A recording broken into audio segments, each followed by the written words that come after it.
High, good morning. তো welcome to my Facebook channel. চলো আজকে তোমাদের সাথে একটা মিনি ভ্লগ শেয়ার করি। তো কখনো এরকম ভয়েস দিয়ে হচ্ছে আমি মিনি ভ্লগ এরকম শেয়ার করিনি। তো আগে করেছি হয়তো 2-3টে এরকম মিনি ভ্লগ শেয়ার করেছি, তো সেগুলো গান দিয়ে, কিন্তু কখনো এরকম ভয়েসে দিইনি, কারণ জানি না কেমন কী লাগছে। তো প্রথমে দেখো, সকালে ঘুম থেকে উঠে কিন্তু আমি এরকম একটু বসে থাকি, ঠিক আছে? আমার ঘুম থেকে উঠে কারোর সাথে কথা বলতেও ভালো লাগে না, কিছুই ভালো লাগে না। ঘুম থেকে উঠে একটু এরকম বসেই থাকি। জানি না আমার কী হয়, আমার কিচ্ছু ভালো লাগে না তখন। মনে হয় যেন 5-10 মিনিট বসে থাকি বা ফোন দেখি, এরকমই মনে হয়। তো তারপরে দেখো, মাম্মামও সকাল সকাল ঘুম থেকে উঠে গেছে। তো মাম্মার সাথে একটু বকবক বক করছিলাম। তো তারপরে কিন্তু হচ্ছে আমি আজকে না এক জায়গায় যাব। তো চলো তোমাদেরকেও আজকে দেখাবো। তো এই যে ফ্রেশ হয়ে তারপরে রেডি হচ্ছিলাম।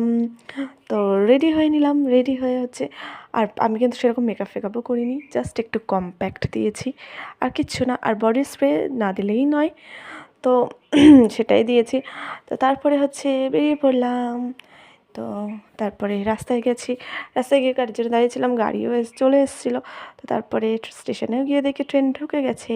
তারপরে চাম্পাহাটি নেমে একটু কাজটা সেরে তারপরে এসছে একটু, দেখো ওই যে ফুলের চারা দেখতেই এসেছি, দামটা যা বলছিল আর কিনতে পারিনি। তো তারপরে হচ্ছে একটু বাজার করলাম টুকটাক। তো চলো বাড়ি গিয়ে তোমাদেরকে দেখাই কি কি বাজার করেছি। তো দেখো, আমি কিন্তু শাক সবজি নিয়ে এসেছি, কারণ আমার না এইসব শাক টাক খেতে না খুব ভালো লাগে। যে পালং শাক, লাল শাক, আমার খুব ভালো লাগে এগুলো খেতে। আর এই যেটা ক্যাপসিকাম নিয়ে এসেছিলাম, আর বিনস, আর কি ধনেপাতা, আর কি সব নিয়ে এসেছিলাম। তো তারপরে দেখো, মা একটু রান্না করছিল, আমি একটু হাতে হাতে সাহায্য করে দিচ্ছিলাম। কারণ আমাদের বাড়ি হচ্ছে আজকে ফ্রায়েড রাইস হয়েছিল আর চিকেন হয়েছিল, যেটা আমার খুব ভালো লাগে। যদি ভিডিওটা ভালো লাগে অবশ্যই লাইক কমেন্ট করে পাশে থেকো। টাটা।